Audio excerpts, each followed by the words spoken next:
നമസ്കാരം and welcome back. എല്ലാവരും അടിപൊളിയായിട്ടിരിക്കുന്നു. Big Boss Malayalam season 7 live update video, ചെറിയൊരു ലൈവ് അപ്ഡേറ്റ് വീഡിയോ കേട്ടോ.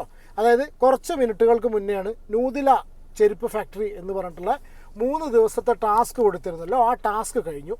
ആ ടാസ്കിൽ നൂറ ഫെയിലായി. അതായത് കമ്പനിയുടെ മുതലാളിയായിട്ടുള്ള നൂറ, പിന്നെ നൂറയുടെ ഒപ്പം ആരൊക്കെ കൂടിയിട്ടുണ്ടോ അവരുടെ പ്ലാൻ ഫെയിലായി. ഇവിടെ അക്ബർ ആൻഡ് ടീം, അക്ബറാണ് മെയിനായിട്ട്, അക്ബർ, അഭിലാഷ്, ഒനീൽ ടീമിൻ്റെ മൈൻഡ് ഗെയിം വിജയിച്ചു.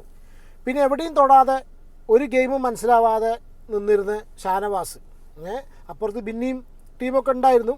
പക്ഷേ ഒരു വസ്തു മനസ്സിലാവാതെ നിന്നിരുന്ന എന്ത് ചെയ്യണം മനസ്സിലാവാനില്ല, എന്ത് ചെയ്യണം, ഏത് റോൾ എടുക്കണം എന്നറിയാതെ തൻ്റെതായ വ്യക്തിമുദ്ര പതിപ്പിച്ചുകൊണ്ട് ഷാനവാസും അതിലിടയ്ക്ക് ഉണ്ടായിരുന്നു. പക്ഷേ ഷാനവാസിൻ്റെ റോള് ഈ ഒരു ഗെയിമിൽ അത്ര പ്രസക്തമായിരുന്നില്ല. അക്ബറിൻ്റെ ടീമിൻ്റെയും മൈൻഡ് ഗെയിമിൻ്റെ മുന്നിൽ ഈ ഒരു സംഗതി ഈ ടാസ്ക് അവർ തൂക്കി. സംഗതി എന്താണെന്ന് വെച്ചാൽ നമുക്കിവിടെ കാര്യങ്ങളൊക്കെ പുറത്തറിയാലോ. അതായത് ബിഗ് ബോസ് എന്താണ് നൂറേനോട് പറഞ്ഞിട്ടുള്ളത്. ഞാൻ എൻ്റെ ഇന്നലത്തെ വീഡിയോ ചെയ്ത സമയത്ത്, ഇന്നലെ മിനിയാന്ന് ഞാൻ ഈ വീഡിയോ ചെയ്ത സമയത്ത്, ഞാൻ ഇന്നലെ വീഡിയോ ചെയ്തപ്പോൾ അതിനൊരു കാര്യം വളരെ കൃത്യമായിട്ട് പറഞ്ഞിരുന്നു. നൂറ അവിടെ എടുത്തെടുത്ത് പറയുന്നുണ്ടായിരുന്നു, ബിഗ് ബോസ് എന്നോട് പറഞ്ഞ കാര്യങ്ങൾ നിങ്ങളോട് എനിക്ക് പറയാൻ പറ്റില്ലല്ലോ, അല്ലെങ്കിൽ ബിഗ് ബോസ് എന്താണ് എന്നോട് പറഞ്ഞതെന്നുള്ളത് ഇപ്പം ഞാൻ പറയുന്നില്ല എന്ന് 2-3 പ്രാവശ്യം, 3-4 പ്രാവശ്യം നൂറ് അവിടെ എടുത്ത് പറയുന്നുണ്ടായിരുന്നു. അപ്പുറത്ത് നിൽക്കുന്ന ആൾക്കാരും പൊട്ടന്മാരൊന്നല്ലല്ലോ, ഇവരും ഇതേപോലെ ഓഡീഷനൊക്കെ കഴിഞ്ഞിട്ട് കുറച്ചെങ്കിലും ഗ്രേ മാറ്റർ ഉള്ളിലുള്ള ആൾക്കാരാണല്ലോ ഉള്ളത്. പ്രത്യേകിച്ച് അക്ബർ ആൻഡ് ടീമാണ് അപ്പുറമുള്ളത്. അപ്പോൾ സ്വാഭാവികമായിട്ടും ഈ ടാസ്ക് ഇതൊരു മൈൻഡ് ഗെയിമാണ്, ഇതിൽ എന്തെങ്കിലും ഒരു സംഗതി ഉണ്ടായിരിക്കും, ഇപ്രാവശ്യം 7ൻ്റെ പണിയാണ് എന്നുള്ളത് സെൻസ് ചെയ്യാനുള്ള ഒരു സംഗതി നൂറയ്ക്ക് വേണമായിരുന്നു. നൂറയ്ക്ക് അവിടെ ഒരു മൈൻഡ് ഗെയിം കളിക്കാനുള്ള ആ ഒരു കേപ്പബിലിറ്റി ഇല്ല എന്നുള്ളത് ഞാൻ ഇന്നലെ തന്നെ പറഞ്ഞിരുന്നു. അതിന്നിപ്പോൾ കംപ്ലീറ്റ് വ്യക്തമായി. കാരണം വെച്ചാൽ നൂറ എടുത്തു പറഞ്ഞിരുന്ന കാര്യമാണിത്. ഇത് പിടിച്ചിട്ടാണ് ഇതവിടെ സംസാരിക്കും കൂടി ചെയ്തു. പിന്നെ ആ ഒരു ലൈവിൽ എനിക്ക് തോന്നുന്നു ബിന്നിയാണോ സംസാരിച്ചതെന്ന് അറിയില്ല, ഇതവിടെ സംസാരിക്കുകയും ചെയ്തു. നീ 2-3 പ്രാവശ്യം ഈ ഒരു സംഗതി പറഞ്ഞോടുകൂടി അവിടെ ഞങ്ങൾക്ക് സംശയം ഉണ്ടായിരുന്നു എന്നുള്ളൂ. എന്തായാലും അക്ബർ ആൻഡ് ടീമും മനഃപൂർവ്വം ഇന്ന് വൈകിച്ചു. ഇന്നത്തെ ടാസ്ക് അതിനായിരുന്നു ഒരു ഗെയിം പ്ലാൻ ഉണ്ടായിരുന്നത്, എങ്ങനെയെങ്കിലും ചപ്പൽസ് ഉണ്ടാക്കണം, ഇന്നലത്തെ പോലെ അടി ഉണ്ടാക്കരുത്. പക്ഷേ എന്ത് സംഭവിക്കുന്നു, അടി ഉണ്ടാക്കും, പക്ഷേ ഇവർ ഡിലേ ആക്കണം എന്നുള്ളൊരു കണ്ടീഷനിലായി. അങ്ങനെ ഗെയിം പ്രോഗ്രസ് ചെയ്യുന്ന സമയത്ത് ഇതിലേറെ വലിയ പ്ലെയർ ആണല്ലോ ബിഗ് ബോസുള്ളത്. ബിഗ് ബോസ് ഇപ്രാവശ്യം വളരെ ക്ലിയർ എജൻഡ ഉണ്ട് ബിഗ് ബോസിന് ഇപ്രാവശ്യത്തെ നോമിനേഷനിൽ ആദിലയും നൂറയും ഒരുമിച്ച് വരുത്തണം. അതിനുള്ള കളിയാണ്, കരുക്കളാണ് ബിഗ് ബോസ് വളരെ കൃത്യമായിട്ട് നീക്കിയിട്ടുള്ളത്. ഈ ബിഗ് ബോസ് എന്ന് പറഞ്ഞ ഷോൻ്റെ ബേസിക് പ്രിൻസിപ്പിൾ ഞാൻ മനസ്സിലാക്കുന്നത് 2 കാര്യമാണ്. ഒന്ന്, ടൈം, നമ്മുടെ സമയം തെറ്റിക്കുക. ഒരു മനുഷ്യൻ്റെ സമയം തെറ്റിക്കുക പറഞ്ഞാൽ നമ്മളെല്ലാവരും വർക്ക് ചെയ്യുന്ന ഒരു ക്ലോക്കിലാണ്. നമുക്കൊരു ക്ലോക്ക് ഉണ്ട്, നമ്മൾ അറിയാതെ തന്നെ നമുക്കൊരു സമയമുണ്ട്. ഞാൻ ഉദ്ദേശിക്കുന്നത് ഇങ്ങനെ ഓർഡർ ക്ലോക്കിൽ കാണുന്ന സമയമല്ല, ഓരോ വ്യക്തിക്കും ഒരു സമയമുണ്ട്. ആ സമയത്തിനനുസരിച്ചാണ് മനുഷ്യൻ മുന്നോട്ട് പോകുന്നത്. ഈ സമയം ഒരു മനുഷ്യൻ്റെ തെറ്റണമെങ്കിൽ അയാൾക്ക് സമയത്തെക്കുറിച്ച് യാതൊരു ഐഡിയ ഇല്ലാത്തൊരു സിറ്റുവേഷൻ വരുന്ന ഒരു സ്ഥിതിയിൽ കൊണ്ടെത്തണം. ആ ഒരു സ്ഥിതിയിലാണ് ബിഗ് ബോസ് ഓരോ മനുഷ്യനെയും ഓരോ മത്സരാർത്ഥിയെയും കൊണ്ടെത്തിക്കുന്നത്. ഇതാണ് ബിഗ് ബോസിൻ്റെ ബേസിക് കോൺസെപ്റ്റ്. മനുഷ്യൻ്റെ സമയം തെറ്റിക്കുക.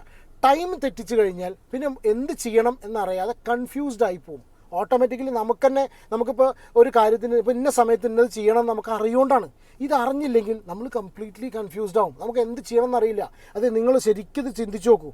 കാരണം എനിക്കിന്ന് വൈകുന്നേരം 6 മണിയാകുമ്പോൾ ഇന്ന സ്ഥലത്ത് എത്തണം എന്ന് പറയുന്ന സമയത്താണ് എൻ്റെ പ്ലാനും ഞാൻ എൻ്റെതായ സ്വയം തീരുമാനം എടുത്തിട്ട് മുന്നോട്ട് പോകുന്നൊരു സിറ്റുവേഷൻ വരുന്നുള്ളൂ, അല്ലേ? നേരെ മറിച്ച് എനിക്ക് ആ സമയത്തിനെ കുറിച്ച് ഇപ്പോൾ ഏതാ സമയം എന്ന് എനിക്കറിയില്ല, കുറച്ച് കഴിഞ്ഞാൽ എന്ത് സംഭവിക്കുമെന്ന് അറിയാത്തൊരു സിറ്റുവേഷനിൽ പിന്നെ ഞാൻ ആരുടെങ്കിലും കയ്യിലൊരു കളിപ്പാവയായി മാറും. ഇതിൻ്റെ ഗെയിമിനകത്ത് നിൽക്കുന്ന ആൾക്കാരുടെ ചരടിൻ്റെ ഒരറ്റം ബിഗ് ബോസിൻ്റെ കയ്യിലായിരിക്കും. ഇതാണ് ഇതിൻ്റെ ഒരു പ്രിൻസിപ്പിൾ. രണ്ടാമത്തേന്ന് പറഞ്ഞു കഴിഞ്ഞാൽ കൺഫൈൻമെൻറ്റ്, അതായത് ബന്ധനം. ഒരു വീട്ടിനുള്ളിൽ അടച്ചിടുക. നമുക്കിപ്പോൾ സ്വയം നമ്മളൊരു ഡോർ ലോക്ക് ചെയ്യുകയാണെന്നുണ്ടെങ്കിൽ നമുക്ക് ഇത്ര പ്രശ്നം വരില്ല. നേരെ മറിച്ച് ഒരാൾ നമ്മളെ പൂട്ടിയിട്ട് കഴിഞ്ഞാൽ സ്വാഭാവികമായിട്ടും പിന്നെ നമുക്ക് ഒന്നും ചെയ്യാൻ കഴിയില്ല, പിന്നെ നമ്മൾ ആകെ മാറിപ്പോവും. ഈ 2 പ്രിൻസിപ്പിൾസാണ് ബിഗ് ബോസ് വർക്ക് ചെയ്യുന്നത്. മാത്രമല്ല ഇതുപോലെ പല പ്ലാൻസും അവരതിൻ്റെ ഉള്ളിൽ ഇരുന്ന് ചെയ്യുന്ന സമയത്തൊക്കെ ബിഗ് ബോസ് വരെ വാച്ച് ചെയ്തുകൊണ്ടിരിക്കുകയാണ്. അപ്പോൾ ഇന്ന് വളരെ ക്ലിയർ, ഈ ഒരു ഗെയിം കഴിയുന്നതോടുകൂടി അല്ലെങ്കിൽ ഈ വീക്കിലേക്കുള്ള ബിഗ് ബോസിൻ്റെ വളരെ ക്ലിയർ എജൻഡ 7ൻ്റെ പണി രൂപത്തിൽ ആദിലേനി നൂറേനി ഒരുമിച്ച് നോമിനേഷനിൽ വരുത്തുക എന്നതായിരുന്നു. എന്ത് സംഭവിച്ചു എന്ന് വെച്ചാൽ ഗെയിം തോറ്റതോടുകൂടി ഇവർ വൈകിച്ചു. മാത്രമല്ല എന്തായാലും എല്ലാവരും വലിയ രസം എന്താ വെച്ചാൽ ഒരു ഇൻഡസ്ട്രിയൽ വിസിറ്റ് നല്ലതാണ് ശരിക്കും പറയാം, ഇൻസ്പെക്ഷൻ അല്ലെങ്കിൽ ഇൻഡസ്ട്രിയൽ വിസിറ്റ് എന്നുള്ള പേരിൽ ബാക്കിയുള്ള പുറത്തുള്ള ആൾക്കാരെല്ലാവരും അതിൻ്റെ ഉള്ളിലേക്ക് കയറ്റുന്നു. കുറേ ആൾക്കാർ അടിച്ചുകൊണ്ട് കൊണ്ടുപോകുന്നു, കുറേ ആൾക്കാർ പലതും കാണിക്കുന്നു, എന്തൊക്കെയോ പരിപാടികൾ, അനീഷ് എന്തൊക്കെ അതിനുള്ളൂ എന്ന് കാണിക്കുന്നു. ഇങ്ങനെ പരിപാടികൾ ചെയ്തതോടുകൂടി ആദ്യം ടൈം ബൗണ്ടായിട്ട് തീർക്കേണ്ട ആ ഒരു ജോലി ഇവിടെ ഉള്ളവർക്ക് ചെയ്യാൻ പറ്റിയില്ല. അപ്പോൾ കുറച്ച് അതിനുള്ളിലുള്ള അക്ബർ ടീമിൻ്റെ മൈൻഡ് ഗെയിം, അവരുടെ മൈൻഡ് ഗെയിം എന്ന് പറയണോ അതോ പ്ലാൻ എന്ന് പറയണോ? പ്ലാൻ നല്ലതല്ലേ? മൈൻഡ് ഗെയിമൊക്കെ ആണെങ്കിൽ ഇന്നലെ മിഞ്ഞാന്നൊക്കെ അവർ കളിക്കേണ്ടതല്ലേ? മൈൻഡ് ഗെയിമിനേക്കാളും കൂടുതൽ എനിക്കൊന്ന് പ്ലാനാണ്. ആ ഒരു പ്ലാൻ പ്രകാരം അവിടെ ഈ പറഞ്ഞ ടാസ്ക് നൂറയ്ക്ക് കംപ്ലീറ്റ് ചെയ്യാൻ പറ്റില്ല. പ്ലസ് ബിഗ് ബോസിൻ്റെ ഇൻഡസ്ട്രിയൽ വിസിറ്റും കൂടി വന്നതോടുകൂടി, മറ്റേ IV ഇൻഡസ്ട്രിയൽ വിസിറ്റ് അല്ല, മറ്റേ അവർ പറഞ്ഞ ഇൻസ്പെക്ഷൻ, ഇതുകൂടി വന്നതോടുകൂടി ഈ സംഗതി ആകെ പൊളിഞ്ഞു പോയി. ഫസ്റ്റ് ഓഫ് ഓൾ നൂറയ്ക്ക് ഈ ഇപ്പോൾ അക്ബറിന് പിന്നെയും അവിടെ എന്താണ് ഒരു തൊഴിലാളി നേതാവ് എന്നുള്ളൊരു ചെറിയൊരു എന്തെങ്കിലും ഉണ്ടായിരുന്നു എന്ന് വിചാരിക്കുക.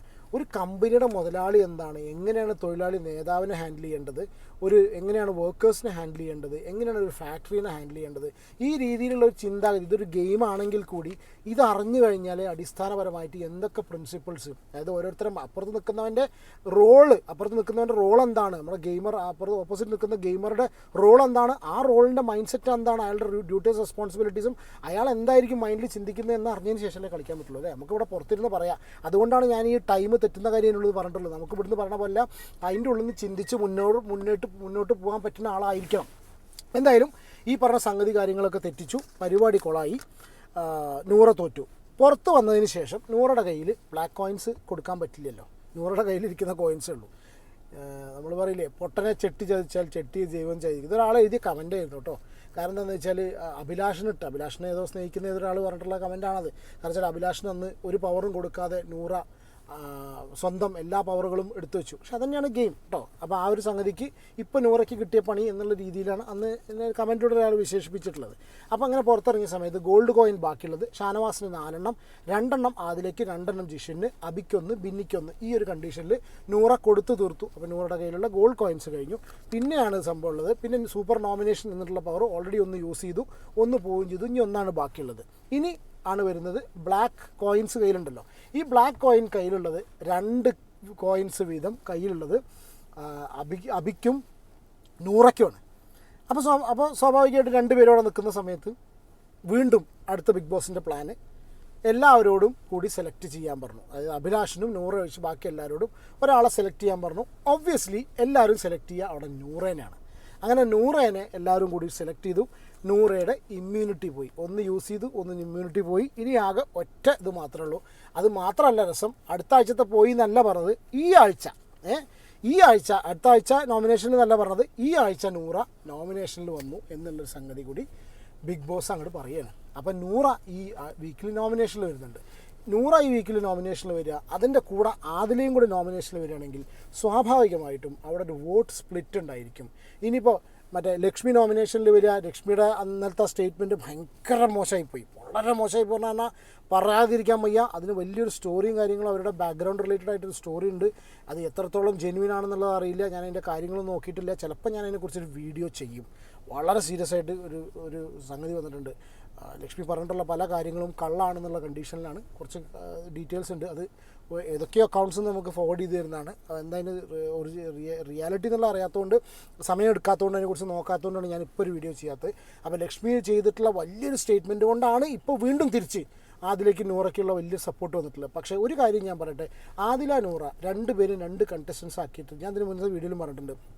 ഇവർ പരസ്പരം അങ്ങോട്ടും ഇങ്ങോട്ടും ഇപ്പോൾ ഒരു വർക്കറായിരിക്കുന്ന സിറ്റുവേഷനിൽ ഒരു കണ്ടസ്റ്റൻ്റ് ആയിട്ടായിരുന്നില്ല അവർ, അല്ലെങ്കിൽ ഒരു ഗെയിമർ ആയിട്ടായിരുന്നില്ല അതിൽ അവിടെ പെരുമാറുന്നത്. അതിൽ അപ്പോഴും നൂറയെ സപ്പോർട്ട് ചെയ്യുന്ന സിറ്റുവേഷനാണ്. അവർ തമ്മിൽ അങ്ങനെ ഒരു ഗിവ് ആൻഡ് ടേക്കിലാണ് പോയിക്കൊണ്ടിരിക്കുന്നത്, which is not fair. That's what I feel. കാരണം വെച്ചാൽ ഈ ഒരു ഗെയിമിൻ്റെ ഇതിൽ പ്രകാരം അങ്ങനെ ഒരു ഗിവ് ആൻഡ് ടേക്ക്, എല്ലാവരും എല്ലാ പ്രശ്നങ്ങളും കഴിഞ്ഞ് എല്ലാവരും വഴിക്ക് പോവുക, ഗ്രൂപ്പുകളെ എല്ലാവരും എതിർക്കുക, ആരും ഗ്രൂപ്പ് പാടില്ല എന്ന് പറയുന്ന സിറ്റുവേഷനിൽ ഇവർ 2 പേർക്കും അങ്ങോട്ടും ഇങ്ങോട്ടും ഷെയർ ചെയ്യാനും അവർ അങ്ങോട്ടും ഇങ്ങോട്ടും ഒരു തസല്ലി ടൈപ്പ് ഓഫ് എന്താ പറയുക, ഈ ഒരു വിഷമം അങ്ങോട്ടും ഇങ്ങോട്ടും കണ്ണീരൊപ്പുന്നല്ലേ, അതിന് സാന്ത്വനമായിട്ട് താങ്ങായി തണലായി തുടരുന്നൊരു സിറ്റുവേഷൻ ഒരു സുഖമുള്ള പരിപാടിയായിട്ട് തോന്നുന്നില്ല. അപ്പോൾ അവിടെ എന്താ വെച്ചാൽ ആ ഒരു ഇത് ബ്രേക്ക് ചെയ്തു ബിഗ് ബോസ്. ശരിയാണ്, 2 പേരും 2 കണ്ടസ്റ്റൻസ് ആക്കി. അത് ഇവർ 2 പേരിൽ ഒരാളെ പുറത്താക്കേണ്ട മുന്നോടിയാണ്. അത് I think it's going to be Adila. അപ്പോൾ ഇന്നലെ ഇപ്പോൾ ആ ലക്ഷ്മിയുടെ സ്റ്റേറ്റ്മെൻറ്റ് വളരെ മോശം സ്റ്റേറ്റ്മെൻ്റ് ആയിരുന്നു. അത് ഒരുപാട് പ്രശ്നങ്ങൾ പുറത്തുണ്ടാക്കിയിട്ടുണ്ട്. ആ പേരിൽ കുറച്ച് വോട്ടുകൾ ഇങ്ങോട്ട് വന്നിട്ട് വേറെ ആരെങ്കിലും താഴെ പോയാലേ ഉള്ളൂ. അല്ലാന്നുണ്ടെങ്കിൽ ഡെഫിനറ്റ്ലി ലക്ഷ്മി പോകേണ്ട വ്യക്തി തന്നെയാണ്. ലക്ഷ്മിയുടെ കൂടെ, ലക്ഷ്മി ഒരാൾ മാത്രമല്ലല്ലോ, ലക്ഷ്മിയുടെ കൂടെ അല്ലെങ്കിൽ ആദില വരുന്ന സമയത്ത് അതിൽ നൂറേക്കും നോമിനേഷൻ വന്നു കഴിഞ്ഞാൽ ഡെഫിനറ്റ്ലി വോട്ട് സ്പ്ലിറ്റ് ആവും. അപ്പോൾ അവിടെ വോട്ട് എന്തായാലും കുറയും. അപ്പോൾ ആ ഒരു സംഗതിയും കൂടി മനസ്സ് കാണുന്നുണ്ട്, ഈ ഒരു വീക്കെൻഡിൽ തോന്നുന്നുണ്ട്.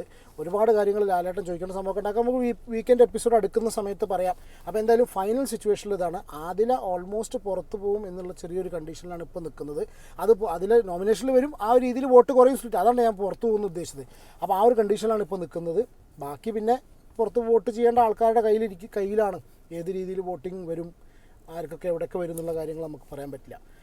അപ്പോൾ ഇതാണ് ഇന്നത്തെ ഒരു ഫാക്ടറി വിസിറ്റ്. ഇത് കഴിഞ്ഞോടുകൂടി അനുമോളും പിന്നെ മറ്റേ അടിപിടി ബാക്കി അവിടെ നിൽക്കുന്നുണ്ടായിരുന്നു. അക്ബറായിട്ട് ചെറിയൊരു വാക്ക് തർക്കം. അക്ബർ അവിടെ പറയുന്നുണ്ട് പേഴ്സണൽ ഗ്രഡ്ജ് മാറ്റി വയ്ക്ക്, ടാസ്ക് കഴിഞ്ഞു അനുമോളെ, ഇനി പേഴ്സണൽ ഗ്രഡ്ജിൻ്റെ ആവശ്യമില്ല എന്ന് പറയുന്നുണ്ട്. പക്ഷേ അനുമോൾ ഏത് രീതിയിൽ എടുക്കും എന്നുള്ളത് അറിയില്ല.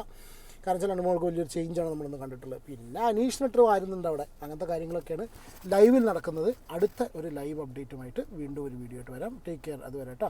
പിന്നെ വീഡിയോ സബ്സ്ക്രൈബ് ചെയ്യാതെ വീഡിയോ അല്ല, ചാനൽ സബ്സ്ക്രൈബ് ചെയ്യാതെ ആരെങ്കിലും വീഡിയോ കാണുന്നുണ്ടെങ്കിൽ ദയവീതം സബ്സ്ക്രൈബ് ചെയ്ത് സപ്പോർട്ട് ചെയ്യുക. വീഡിയോ ഇഷ്ടമാണെങ്കിൽ ലൈക്ക് ചെയ്യുക കേട്ടോ. Take care and God bless. അഭിപ്രായം നിങ്ങൾ കമൻറ്റ്സ് എഴുതും, മറുപടി തരാൻ സമയം കിട്ടാത്തതുകൊണ്ട് എല്ലാവർക്കും കൂടി, കാരണം ബാക്ക് ടു ബാക്ക് വീഡിയോസും എല്ലാം കൂടി അതുകൊണ്ടാണ് എനിക്ക് സമയം കിട്ടാത്തത്. വായിക്കുന്നുണ്ട് ഞാൻ കമൻറ്റ്സ് കേട്ടോ. Okay, take care and God bless. By.